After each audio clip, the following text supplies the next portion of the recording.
নমস্কার, আমি ববি। আমার চ্যানেলে প্রত্যেককে স্বাগত জানাই।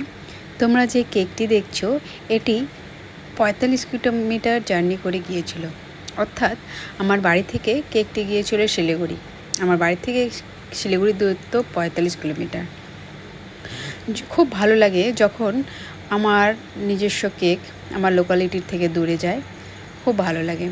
আচ্ছা, যাই হোক, প্রথমে বলি, তোমরা যারা আজ আমার প্রথম ভিডিও দেখছো, প্লিজ আমার সাথে থেকো, আমার চ্যানেলটিকে ফলো করো। এই কেকটি এক বোন অর্ডার করেছিল, এক রেফারেন্স পিক দিয়ে বলেছিল, দিদি এই টাইপের আমাকে কেকটি করে দিও। তো আমি সেই মতো কেকটি শুধু জাস্ট থিমটা দিয়ে সেটাকে আমি আমার মতো করে করেছিলাম। কালারটা অনেকটাই হালকা রেখেছি, কারণ ডিপ কালার খেতে গেলে হাতে অনেক লাগে, ভালো লাগে না। বেসের উপর স্কাই কালার স্প্রে করার পরে আমি টুথপিক দিয়ে ড্রয়িং করে নিয়েছিলাম। ড্রয়িং করে নেওয়ার পরে আমি সম্পূর্ণ ছবিতে হোয়াইট কালার চাপিয়ে দিয়েছিলাম, মানে হোয়াইট ক্রিম চাপিয়ে দিয়েছিলাম। চাপানোর পরে যেসব জায়গা গ্যাপ মনে হচ্ছিল, সম্পূর্ণ জায়গাতে ক্রিম দিয়ে কভার করে নিয়েছিলাম। কভার করে নেওয়ার পরে আবারও যেসব জায়গা গ্যাপ ছিল, সম্পূর্ণ জায়গায় আমি ক্রিম দিয়ে কভার করে নিয়েছিলাম। তারপরে হাতে মুখে স্কিন কালার দিয়ে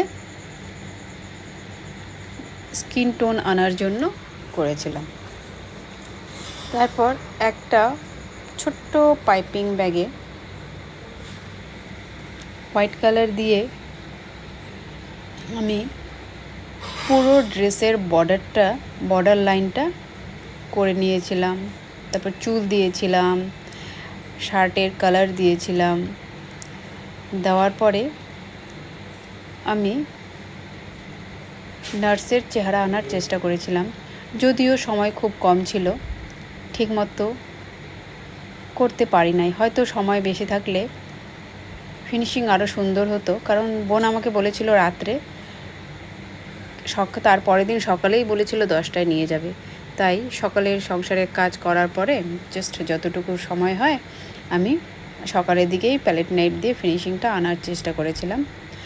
আর আমাকে যা লিখতে বলেছিল আমি কেকের উপর তাই লিখে দিয়েছিলাম।